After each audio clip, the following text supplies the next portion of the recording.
o Evangelho de João de uma prévia do Apocalipse, porque a palavra Apocalipse, no grego, pode ser traduzido como revelação. É tanto que em inglês é Revelation, né? Não é Apocalipse. Né? É a revelação de quem? Revelação de Jesus Cristo. Jesus Cristo se revelou no livro de Apocalipse. E, incrivelmente, foi escrito pelo próprio João, do Evangelho. Tá certo? Então, aí, eu chamo o Evangelho de João de uma prévia do Apocalipse, porque João é um dos livros, da Bíblia toda que mais fala claramente quem é Jesus. Né? João foca mais em quem é Jesus do que nas obras de Jesus. Pode ver que só há 7 milagres que João escreveu, relatou, porque aí é claro que ele, no final, ele diz, olha, Jesus fez muitos milagres, que se fosse relatar os livros, não caberia os livros do mundo inteiro. E João não estava exagerando, não. Em 33 anos, o Senhor Jesus fez mais obras do que qualquer profeta. Não que eu estou falando que Jesus é um profeta no sentido dos outros, em pé igual com os outros profetas. Jesus é incomparável, né? Deixa eu contar um pouco da história desse capítulo, né? Como eu disse, do versículo 1 ao versículo 15, Jesus faz o milagre da multiplicação dos pães. Do versículo 16 até o 21, depois da multiplicação dos pães lá na montanha, os discípulos seguiram na frente e Jesus depois vai em busca deles e os encontra quase naufragando, ou com medo de naufragar. Aí Jesus anda por sobre as águas. Segundo milagre aqui, nesse mesmo dia.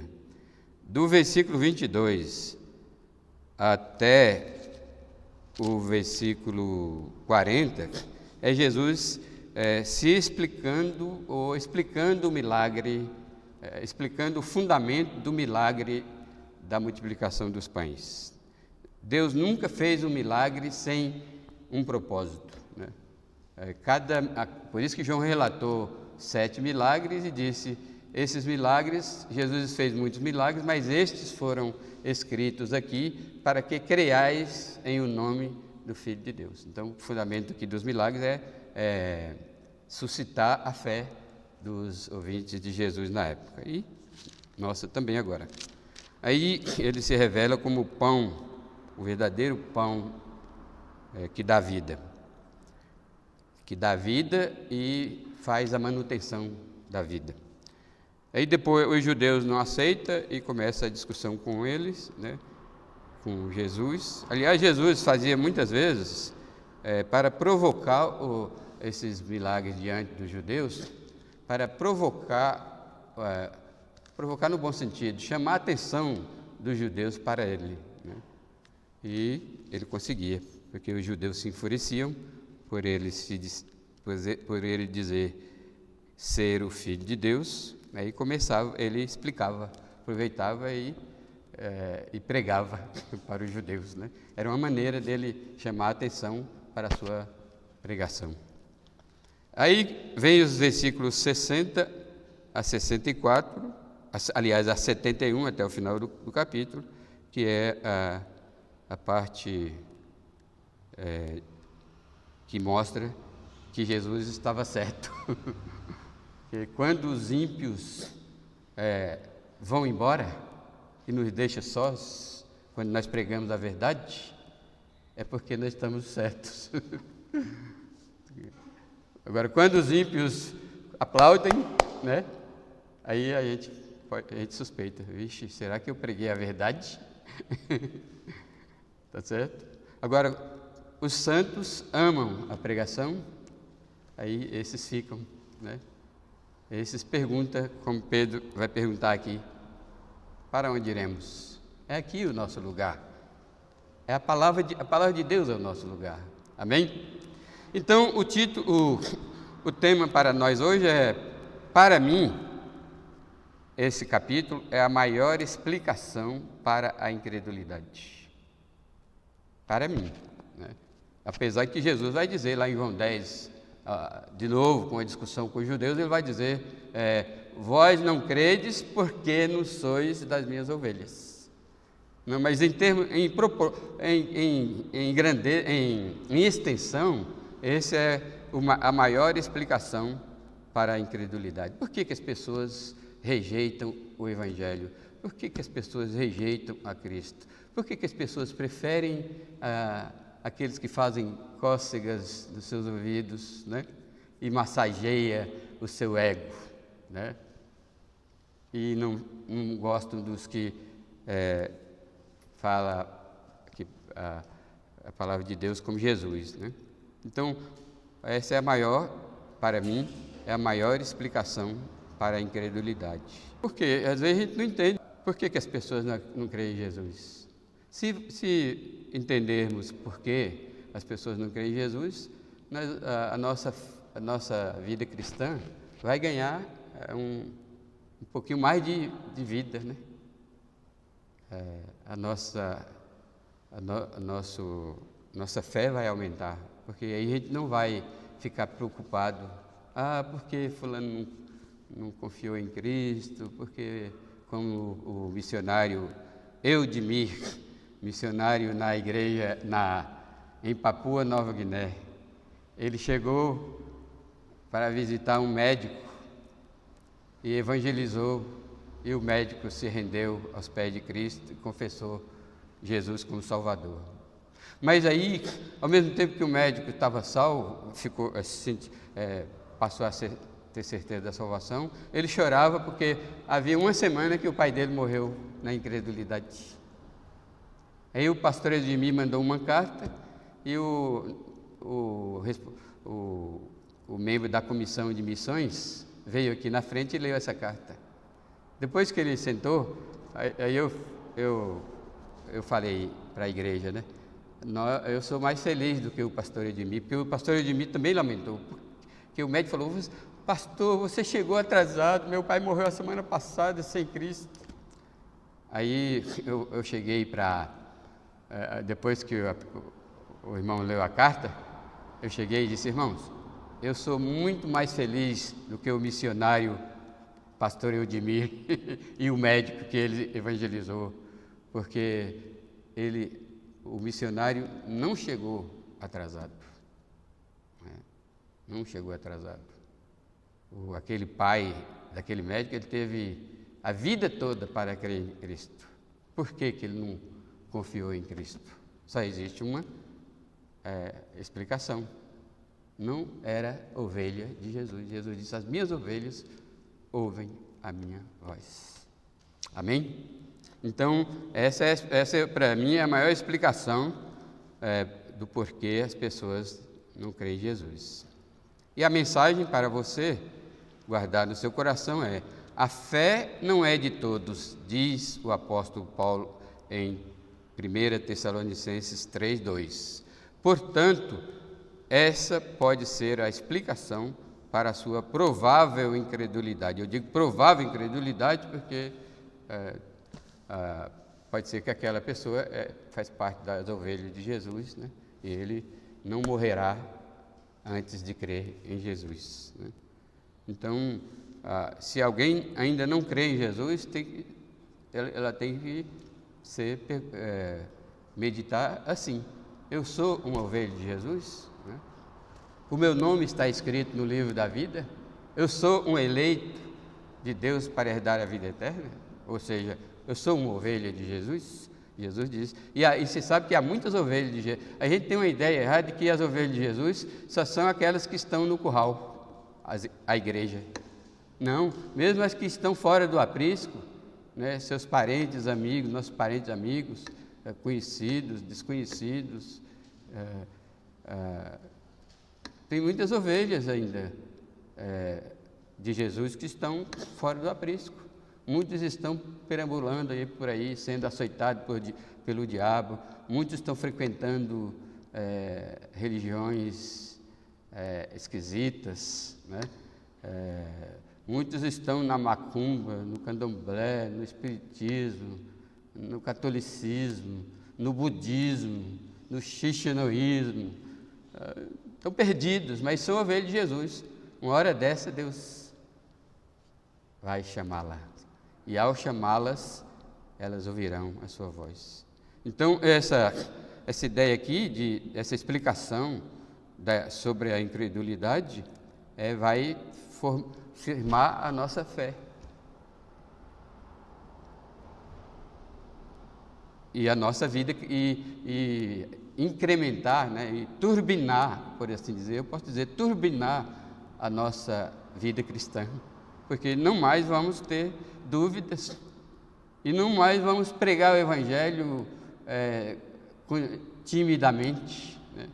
Vai nos dar intrepidez na pregação do Evangelho. Quando você der o seu testemunho para o seu amigo, você já vai em espírito de oração e dizer: Deus, se tu queres, arrebata essa alma do inferno, né? E descansa, e simplesmente transmite a sua mensagem e descansa, porque Deus não nos chamou para salvar ninguém, Deus nos chamou para espalhar a mensagem do Evangelho. O restante é o Espírito Santo que faz. Amém? Aí, nós vamos meditar nesse capítulo com os seguintes argumentos, né? Porque aí a pergunta, o primeiro argumento resposta para explicar por que as pessoas não creem se a incredulidade exige milagres, está aí. Jesus fez 2 no mesmo dia, mas eles, os judeus da época, os ouvintes de Jesus da época, a multidão, preferiram continuar na incredulidade. Ou seja, milagres não é a fonte principal da fé. Aliás, não é de jeito nenhum fonte de fé, milagres. As pessoas que procuram milagres para exercer sua fé, nunca chegam. E é o caso desses judeus, dessa multidão que sentaram para ouvir Jesus. Porque diz aqui, depois destas coisas, atravessou Jesus o mar da Galileia, que é o de Tiberíades, seguia-o numerosa multidão, porque tinham visto os sinais que ele fazia na cura dos enfermos. Note bem, essa multidão foi no encalço de Jesus no deserto, porque já tinha visto sinais, né, que ele tinha feito lá em Jerusalém. Então subiu Jesus ao monte e assentou-se ali com os seus discípulos. Notadamente, provavelmente Jesus procurou um lugar no monte mais alto, mais elevado, ali sentou, como era costume dos mestres ensinar sentado, né? Jesus sentou, a maioria das vezes, o Sermão da Montanha lá em Mateus também, Jesus se assentou para ensinar, era costume dos mestres, né, ensinar sentado. Aí, naquela altura, já era hora de almoço, né? ou janta, ou sei lá, e Jesus compadeceu da multidão. A priori, nós temos que Jesus compadeceu da multidão, mas no fundo aqui do significado, Jesus, essa multiplicação dos pães, já era plano de Jesus antes da fundação do mundo, certo? Já fazia parte do plano. Jesus já sabia. É por isso que ele atravessou o mar e foi para a montanha, também prevendo que a multidão ia segui-lo, né? Deus não é como nós, muitas vezes, que fazemos as coisas a toque de caixa. Tudo que Jesus fez era a execução de um plano eterno, e carregado de propósito. E um dos propósitos aqui é alimentar a população, sim, ter compaixão da multidão, mas também ensinar algo para o povo daquela época, a multidão, e para nós, né?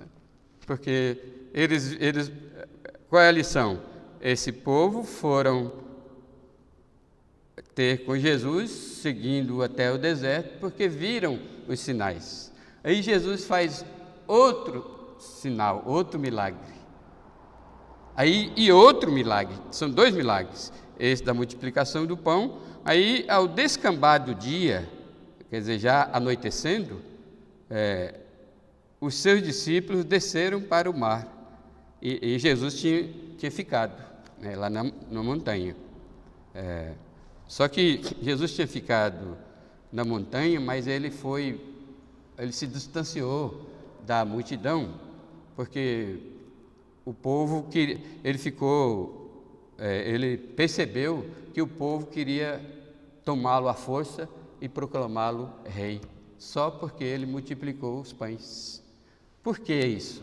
Porque no Salmo 72 é traçado o perfil do Messias. E uma das coisas que o Messias faria, e que eles esperavam que Jesus fizesse também, é alimentar o povo de Israel. Então, na profecia, né, o perfil do Messias no Salmo 72 é que o Messias, quando viesse, ia dar principalmente alimento ao povo, como fez Moisés no deserto, né? Assim como Moisés alimentou o povo no deserto, eles esperavam que quando o Messias viesse, uma das características do Messias era a abundância de alimento, abundância de pão. E quando Jesus fez a multiplicação dos pães, o povo ficou animado, né? E até disse, aqui no versículo 14, vendo, pois, os homens o sinal que Jesus fizera, disseram, este é verdadeiramente o profeta que devia de vir. Porque aqui nessa multidão havia o povo, mas também estava ali representantes dos fariseus, dos saduceus, dos helenistas e muito provavelmente dos essênios, né? Estava ali, né? Havia os líderes estavam ali, e eles tiveram que reconhecer, e eles conheciam a profecia de Moisés, em Deuteronômio, que Deus haverá de enviar a vocês um profeta semelhante a mim, né? Mas aí eles esperavam que essa semelhança também se referia ao pão material, o pão, o alimento físico. Aí Jesus, aqui diz que Jesus foi, versículo 15 diz que Jesus retirou-se sozinho para o monte. Aí os discípulos foram sós, e como vocês já conhecem a história, aqui diz que ele andou quantos quilômetros? Ele andou alguns quilômetros aqui, eu perdi aqui. Aqui, 19. Tendo navegado uns 25 a 30 estádios. Aqui alguém converteu Emília, dá 3 a 4 milhas. E esqueci. Mas eles andaram cerca de a metade, já que eu esqueci o número dos quilômetros, eles já tinham navegado no barquinho a metade do mar, da travessia do mar. Aí quando eles estavam lá no meio do mar, o mar começou a agitar. E eles, normalmente, como todo ser humano, né, ficou com medo. No medo, alguém olhou e viu Jesus vindo para eles, andando por sobre o mar. E aqui, João não dá muito detalhe, os outros evangelistas dão mais detalhe. Aqui só diz que eles reconheceram Jesus e o recebeu. E logo, com certeza, os outros evangelistas dizem que Jesus acalmou a tempestade. Aqui simplesmente diz que logo eles chegaram lá. Então, segundo milagre. 2 milagres como prova de que milagre não suscita a fé de ninguém, certo? Então, se a incredulidade exige milagres, então, quando alguém, todos, desde essa época, que exige milagres para crer em Deus, crer em Jesus, ele pode ser cravado um sinal nele de incrédulo. Os incrédulos pedem sinais, os incrédulos pedem milagres. Os crentes se satisfazem, certo? Em crer na palavra de Deus. Como vimos a semana passada. Nesse mesmo tempo, nessa mesma linha, Jesus disse: quem ouve a minha palavra e crê naquele que me enviou, tem a vida eterna. Então, isso nós trabalhamos semana passada. Então, a fé verdadeira é originada da palavra de Deus, né? E não em milagres. É claro que milagres ajuda, mas não é a fonte principal da fé, tá certo? Aí o segundo ponto da nossa pregação aqui se a incredulidade, todos estão nesse mesmo modelo, se a incredulidade faz perguntas desconexas, eu fiz questão de adjetivar as perguntas dos judeus aqui eram todas desconexas, para não dizer tolas, né? Então, se a incredulidade faz perguntas desconexas, Jesus responde com a divina sabedoria. Só que eles, lá, os ouvintes de Jesus, preferiram continuar na incredulidade e hoje não é diferente. Aí, isso está no versículo 22.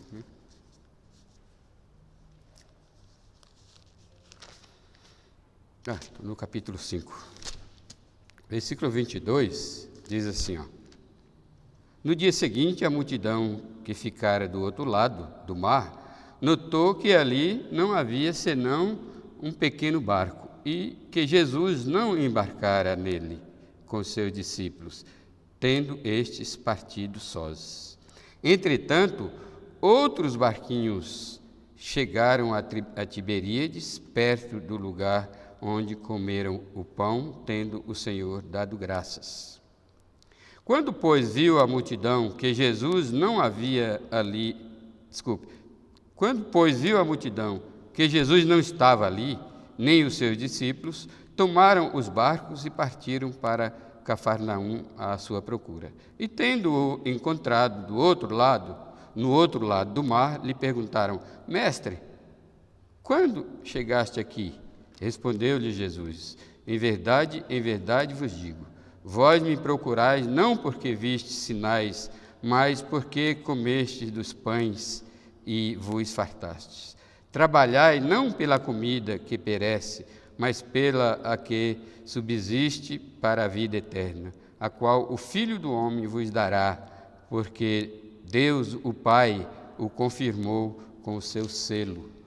Dirigiram-se, pois, a ele, perguntando: que faremos para realizar as obras de Deus? Respondeu-lhe Jesus: a obra de Deus, que são estou nas perguntas, né? As perguntas desconexas, né? Que faremos para herdar a obra de Deus? Né? Eles não estavam, eles não tinham eles não sabiam o fundamento dessa pergunta, né? Eles estavam fazendo essa pergunta à toa, ao léu, né? Respondeu Jesus, e Jesus não respondia, claro, né? Da forma dele, respondia com a divina sabedoria. Respondeu-lhe Jesus: a obra de Deus é esta, que creais naquele que por ele foi enviado. Então Jesus já matou a primeira pergunta. Então lhe disseram eles: que sinal fazes para que o vejamos e creamos em ti? Olha aqui, eles já tinham visto muitos sinais, né? Seria o bastante para suscitar, levantar a fé neles. Mas agora eles estão dizendo: que sinal fazes para que o vejamos e creiamos em ti? Porque milagres não são fonte principal de fé. Milagres não são a fonte de fé. A fonte da fé é a palavra de Deus. Aí a outra pergunta desconexa. Quais são os teus feitos? Eles emendaram duas perguntas numa só. Aí ele começa a questionar Jesus sobre o milagre do pão, né? Ele diz: nossos pais comeram o maná no deserto, como está escrito, deu-lhes a comer pão do céu. Replicou-lhe Jesus: em verdade vos digo, não foi Moisés quem vos deu o pão do céu? O verdadeiro pão do céu é meu Pai quem vos dá. Porque o pão de Deus é o que desce do céu e dá vida ao mundo. Jesus está falando a respeito dele mesmo. Então lhe disseram: Senhor, dá-nos sempre desse pão. Aí eles não estavam entendendo ainda. A incredulidade cega. Eles não estavam entendendo a metáfora. Jesus estava falando uma metáfora. O pão do céu é Deus que dá, né? Dá-nos desse pão. Declarou-lhe Jesus, pois Jesus: eu sou o pão da vida. O que vem a mim jamais terá fome, e o que crê em mim jamais terá sede. Porém, eu já vos disse que, embora me tenhais visto, não credes. Todo aquele que o Pai me dá, esse virá a mim, e o que vem a mim, de modo nenhum o lançarei fora. Então, aqui já começa Jesus, né, na explicação dessa pergunta, respondendo a nossa questão aqui. Por que as pessoas não creem em Jesus?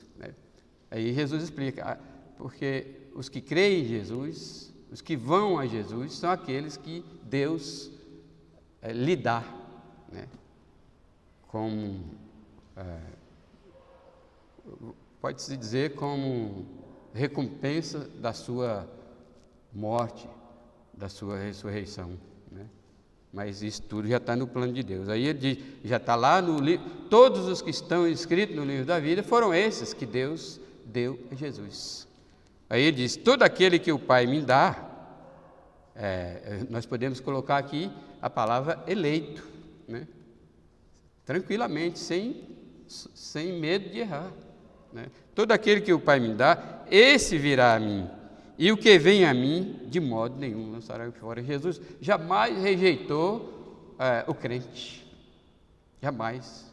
Ele abraça e recebe. Aí ele está explicando para aquele povo incrédulo que estava pedindo sinais, milagres, né, para crer em Jesus. Faça milagres, é um milagre após o outro, né, mas não promove a fé, né. Aí Jesus explica: porque eu desci do céu, não para fazer a minha própria vontade, e sim a vontade daquele que me enviou. E a vontade daquele que me enviou é esta, que nenhum eu perca de todos que ele me deu.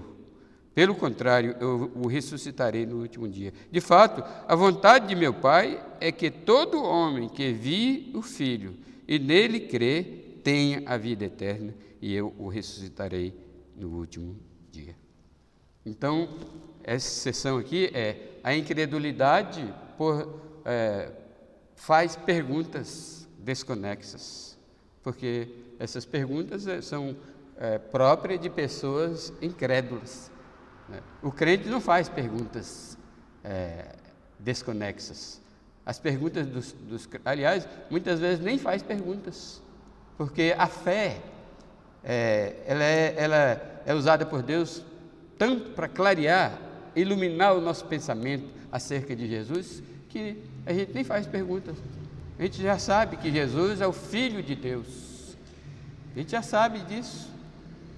A gente já sabe que Jesus tem todos os atributos de Deus, né? Ele é onipotente, onisciente, onipresente, autoexistente, imutável, e um dos que muitos teólogos falam, ele basta-se a si mesmo. Ou seja, ele não precisa de nada. Deus, que é Deus, não precisa de nada. Ele basta-se a si mesmo, né? Aí se mata também aqueles que dizem que Deus criou o homem porque ele necessitava de comunhão, de um ser semelhante a ele para ter comunhão. Balela, né? Ele já tinha, Deus não precisa de nada. Ele já tinha comunhão entre do Pai, do Filho e do Espírito Santo perfeita, né? Ele criou o homem e todas as coisas para a sua glória, para ele ser glorificado neles. Então vejam que a incredulidade faz perguntas, e Jesus responde com a sua sabedoria, mas, né, esse triste mas, eles preferem continuar na incredulidade, como nós vamos ver aqui no próximo ponto. Aí, se a incredulidade tem dúvidas acerca da pessoa de Jesus, quem ele é de fato, Jesus explica com riqueza de detalhes que ele é, quem ele é e o que pode proporcionar àquele que crê nele. Mas eles preferem continuar na incredulidade. E essa é a história do versículo 41. Murmuravam, pois, dele os judeus, porque dissera: eu sou o pão que desceu do céu. Então, deixa eu fazer um parênteses aqui para dizer que a Igreja Católica, e alguns evangélicos, alguns crentes, não gostam da palavra evangélico, não é que eu não gosto, na Bíblia não dá respaldo para a palavra evangélico hoje, né? Eu não sou evangélico, né? Vocês não são, vocês são crentes no Senhor e Salvador Jesus Cristo, amém? Isso faz toda a diferença, porque evangélico, Paulo, é perigoso, porque o que é um evangélico? Aqui é um parênteses, né? A pregação, o que é um evangélico? Evangélico é simplesmente: eu não sou católico, né? É para diferenciar do católico. Mas nós sabemos que estar em Cristo não é religião, né? Você pode até mudar para a Igreja Batista, ser espírita e mudar para a Igreja Batista, você continua o mesmo.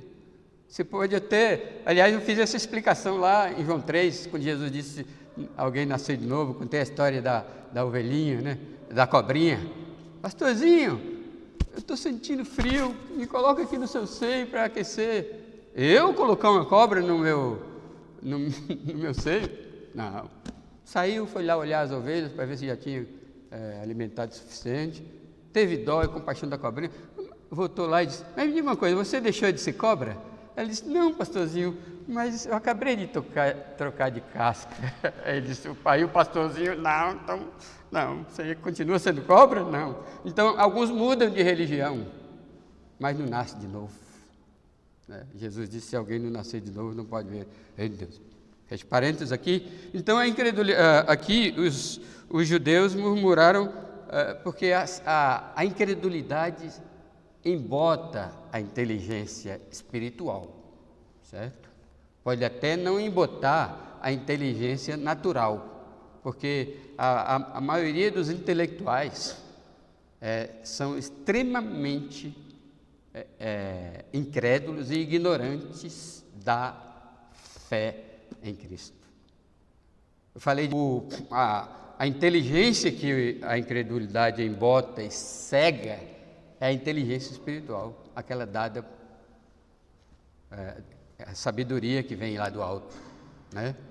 Aí, de tal maneira que eles ficam tão cegos que nem entendem uma metáfora. Nunca, aliás, eu ia abrir o parênteses para dizer que os católicos têm como base para a Eucaristia, para a doutrina me ajudam aí? Isso, da transubstanciação, e em geral,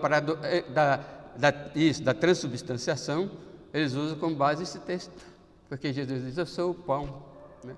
Primeiramente, isso aqui não tem nada a ver com a ceia do Senhor, certo? Que o povo também, que os que creem na consubstanciação chamam de Santa Ceia, né? Não se deve falar Santa Ceia. O termo bíblico é a ceia do Senhor, porque a Santa Ceia carrega uma outra doutrina que eu estou tentando lembrar. Mistifica o batismo e a ceia, Lucas? Sacramento, isto. Então, a doutrina do sacramento é baseada nesse texto aqui. Mas isso aqui é uma falha de hermenêutica, uma falha de exegese, é uma falha de crítica textual, é uma falha. Eu estou falando do âmbito humano, né? Porque no âmbito humano são 3 ciências que é usada para interpretar a Bíblia ou qualquer texto antigo, né? É a hermenêutica, a exegese e a crítica textual. Aí eu vou pensar o que desses amados irmãos, entender, não estou falando agora da Igreja Católica, de outros crentes que usam também a doutrina do... Fala aí, ajuda do sacramento. Eu tenho tanta ojeriza dessa doutrina que esqueço. Então é tudo baseado aqui, mas não tem nada a ver. Não tem nada a ver, não. Mas os próprios judeus, de mente, de inteligência, desprovidos de inteligência espiritual, não intelectual. Intelectual aqui tinha no meio aqui doutores da lei, tinha no meio aqui dessa multidão escribas, herodianos, e os intelectuais estavam ali, os líderes, para questionar Jesus. Onde Jesus estava, normalmente tinha pelo menos ali uma meia dúzia para questionar Jesus, né? E eles diziam: não é este Jesus, o filho de José?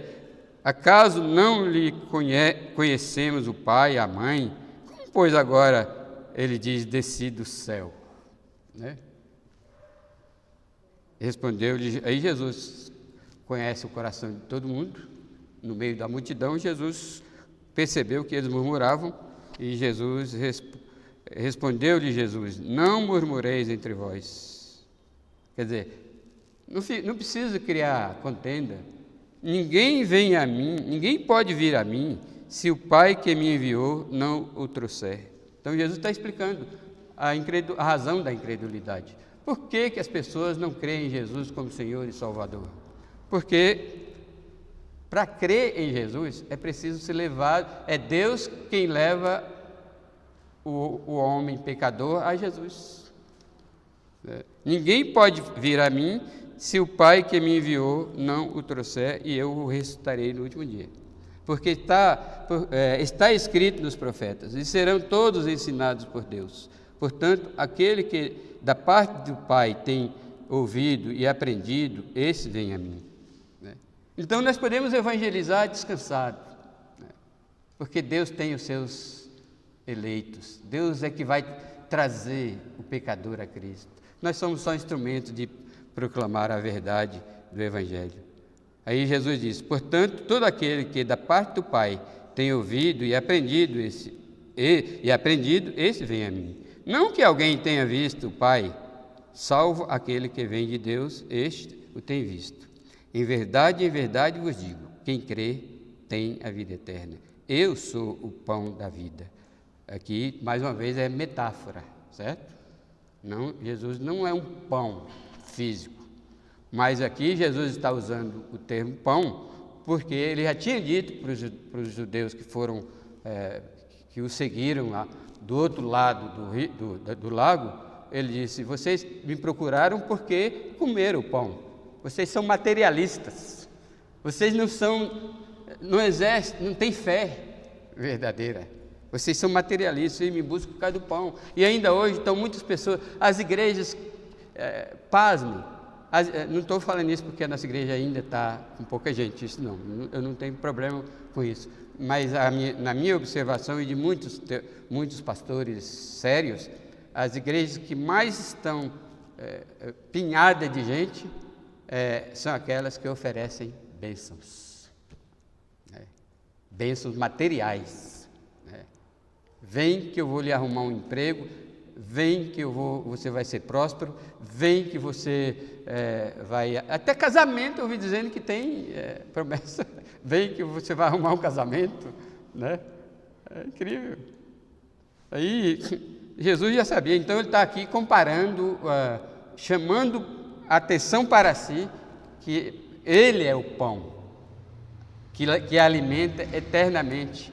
Aquele alimento que ele multiplicou, mesmo sendo um milagre, um fruto de um milagre, produto de um milagre, aquele pão vai saciar a fome somente naquele momento.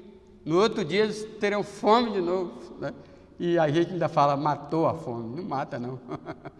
A fome a gente come, depois está com fome de novo.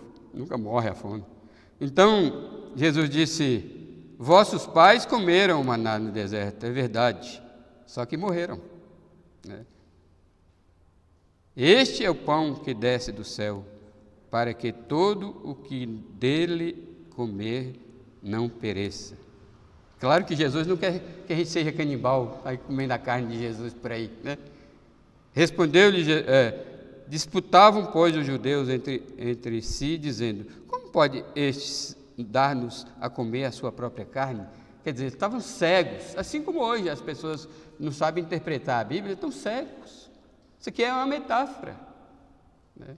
Explicando que só Jesus dá a vida extremamente superior ao pão, porque o pão realmente mantém a vida, mas Jesus é aquele pão que mantém a vida para a eternidade, né? Respondeu Jesus, em verdade vos digo, se não, essa palavra em verdade no grego é amém, amém, né? É uma afirmação categórica. Em verdade vos digo, se não comerdes a carne do Filho do Homem e não beberdes o seu sangue, não tendes vida em vós mesmos. Você viu aqui onde o católico tira a transubstanciação? Mas aqui é uma metáfora. Aqui não se refere à ceia do Senhor, não tem nada a ver com a ceia, e não tem nada, e Jesus não quer, e não se bebe literalmente o sangue de Jesus, não se come literalmente a carne de Jesus. Isso é coisa de canibal, né? De antropófago, né? Quem comer da minha carne e beber do meu sangue tem a vida eterna, e eu o ressuscitarei. Isso aqui é espiritualmente, né? Uma metáfora da vida eterna. Pois a minha carne é a verdadeira comida e o meu sangue é a verdadeira bebida. Quem comer a minha carne e beber o meu sangue permanece em mim e eu nele.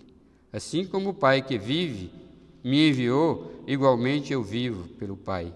Também quem de mim se alimenta, por mim viverá. Este é o pão que desceu do céu, e em nada semelhante àquele que vossos pais comeram e contudo morreram. Quem comer este pão viverá eternamente. Estas coisas disse Jesus quando ensinava na sinagoga em Cafarnaum. Então, a incredulidade tem dúvidas acerca da pessoa de Jesus, quem ele é de fato, mas Jesus explica aqui com riqueza de detalhe quem ele é e o que ele pode proporcionar àquele que nele crê. Mas, de novo, o fatídico mais, né? O horrível mais, mas eles preferiram continuar na incredulidade. E por último, se a incredulidade faz as pessoas se afastarem de Jesus, ele faz um desafio de vida ou morte, mas eles preferiram continuar na incredulidade.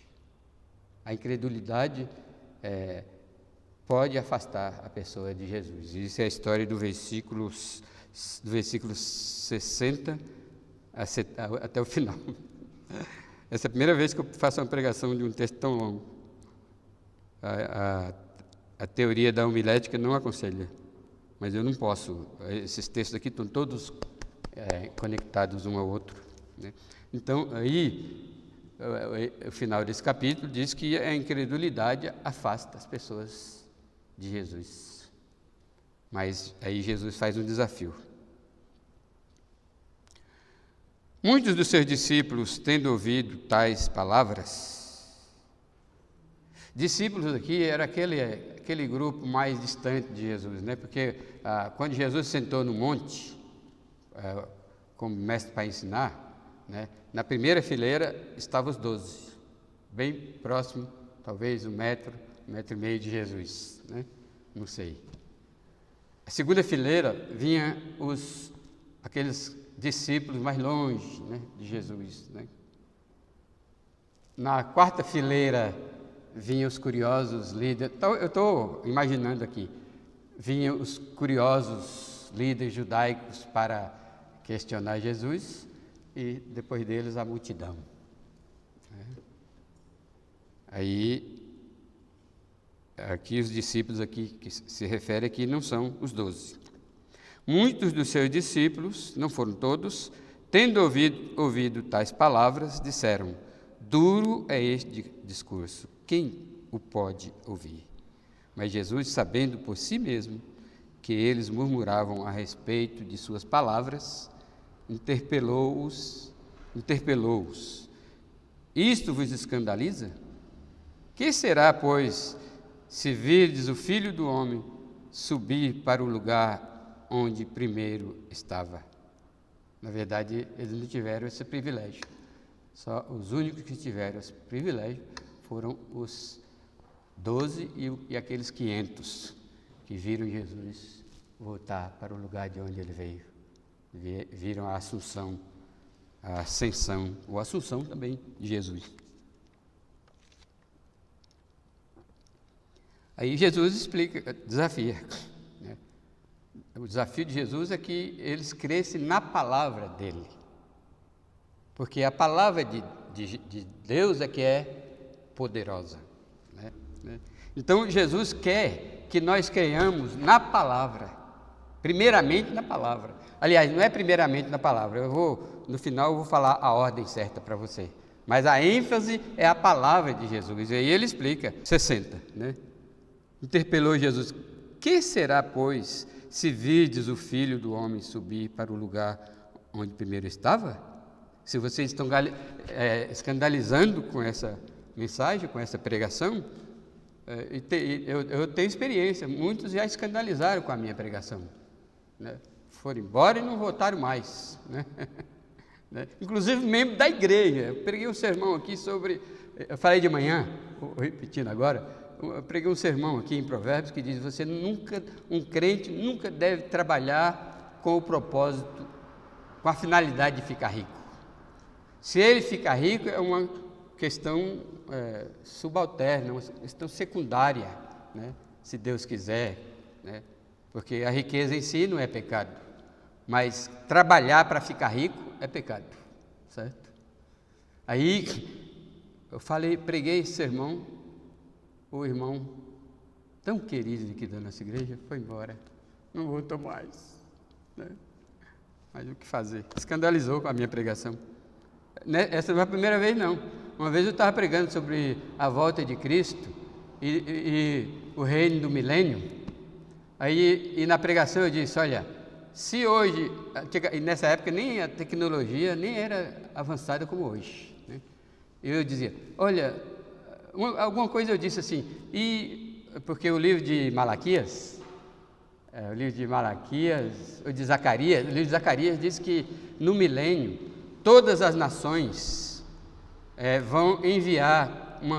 vão adorar Jesus uma vez por ano, lá em Jerusalém, que é a sede do reino do milênio, é em Jerusalém.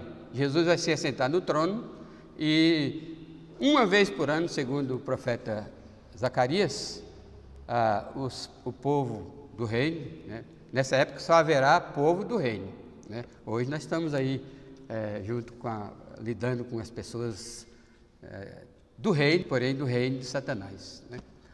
Aí eu preguei: olha, é provável que tenha avião, porque como que o povo, os brasileiros vão para Jerusalém adorar Jesus uma vez por ano?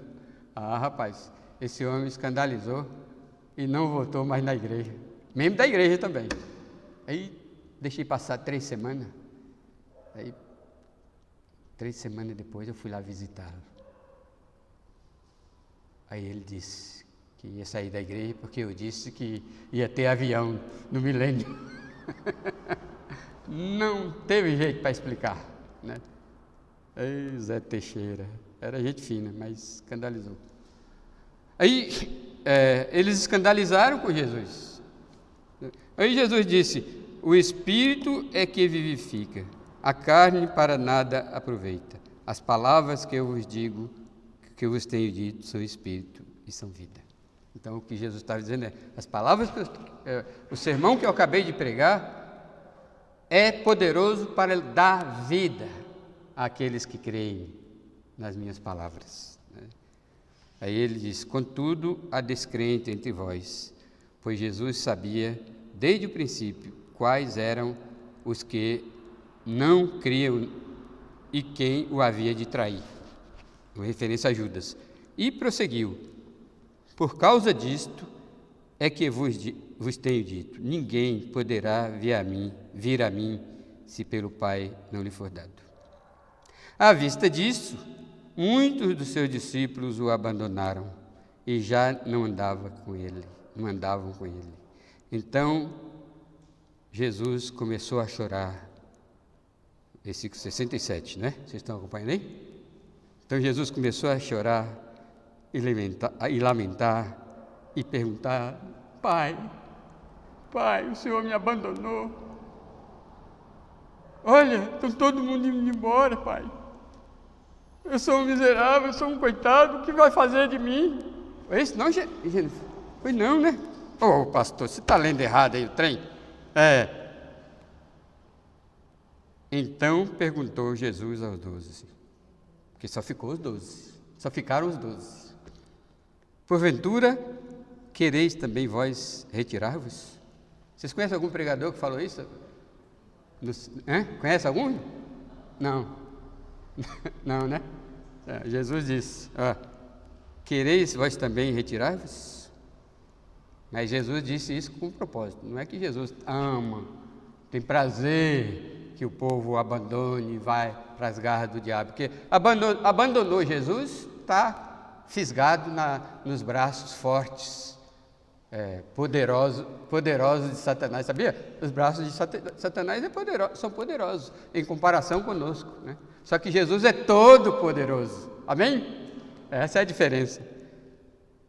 Aí Jesus fez isso para suscitar uma declaração de fé, essa mesma que Ele quer de nós. Aí o versículo 68, respondeu-lhe Simão Pedro: Senhor, para quem iremos?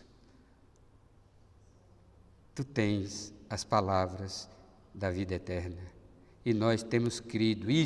É isso que Deus quer de nós. E nós temos crido e conhecido que Tu és o Santo de Deus. Porque a fé, ela abre o entendimento espiritual para entender e conhecer. Então, os discípulos... por isso que existe uma discussão filosófica entre... Parece que é Agostinho ou é São Tomás de Aquino que faz essa pergunta: crer para entender ou entender para crer? O que vocês acham? Essa discussão ficou no ar aí para Agostinho e Tomás de Aquino. Eu vejo que crer, segundo essa passagem, primeiro você tem que crer, e a fé vai expandindo seu coração, a sua mente, seu entendimento, e nunca para, eternamente Deus será alvo da nossa pesquisa.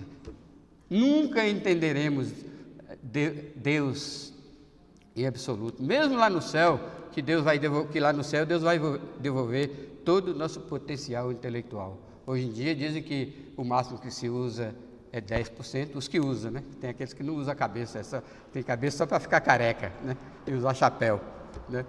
Os que usam a cabeça dizem, uma pesquisa aí por aí, que usam 10%, e o gênio usa 15%, né? O cientista. Né?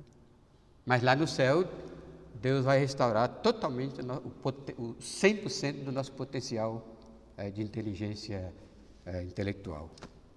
Mesmo assim, não conheceremos Deus completamente, mas uma coisa é certa: a fé nos lança para dentro do conhecimento de Deus. Tanto é que Jesus vai dizer lá no capítulo 17, que a gente não chegou ainda, estamos no 6, né? Falta somente 11 capítulos. No capítulo 17, Jesus disse: a vida eterna é esta, que te conheçam a ti, o único Deus verdadeiro, e a Jesus a quem enviaste. Então, a vida eterna está baseada no conhecimento de Deus. Aí Jesus disse, aí Pedro, e os 12, Pedro representando os 12, fez essa maravilhosa declaração de fé: Senhor, para quem iremos? Tu tens as palavras da vida eterna. Replicou-lhe Jesus: não vos escolhi eu em número de 12, contudo um de vós é o diabo. Ele se referia a Judas. Mas, meus irmãos, se a incredulidade faz as pessoas se afastarem, o desafio do Senhor Jesus é: creia nas minhas palavras, porque as palavras que eu vos digo são espírito e são vida, e elas transmitem vida. É a única palavra que dá vida eterna, são as palavras de Deus, palavras de Jesus. Por isso que eu até incentivo, se você não sabe, que muitos crentes falam: eu não sei explicar o Evangelho. Não tem problema não, cite um versículo, né? Aborde alguém na esquina aí e diz: ei, faz favor, porque Deus amou ao mundo de tal maneira que deu seu Filho unigênito, para que todo aquele que nele crê não pereça da vida, mas tenha vida eterna. Essas palavras têm poder, e o Espírito Santo, uma hora dessa, vai usar essas palavras para aquela pessoa que você falou, nem que seja para condená-la. Certo, irmãos? Então, esse é o desafio de Jesus, que creiamos na sua palavra. Então, concluindo aqui, considerações finais: fé na expectativa de milagres é insaciável, porque nunca se esgota, né? Quanto mais milagres, mais incredulidade. Para eu crer em Jesus, que Ele é soberano, todo-poderoso, que é o pão da vida, etc., eu não preciso ver Jesus operando milagres. Tão somente eu creio que Ele é poderoso para fazer infinitamente mais do que tudo quanto pedimos ou pensamos. Amém? Primeiro eu creio, aí vem a ordem que eu prometi. Primeiro eu creio em Cristo, na pessoa dele. Segundo, depois eu creio em sua palavra. E finalmente eu creio em suas obras. Nesta ordem, segundo a Escritura total, é essa ordem. Primeiro você crê em Jesus, na pessoa dele, depois nas suas palavras e nas suas obras. Amém? Deus abençoe. Perdão se eu não atendi às suas expectativas do capítulo 6, mas foi tudo que eu pude fazer desse enorme capítulo, e que Deus abençoe a cada um com as palavras de Jesus. Creia em Jesus, creia em suas palavras, e as obras de Jesus fluirão em você, conforme a soberania dele. Amém? Deus nos abençoe.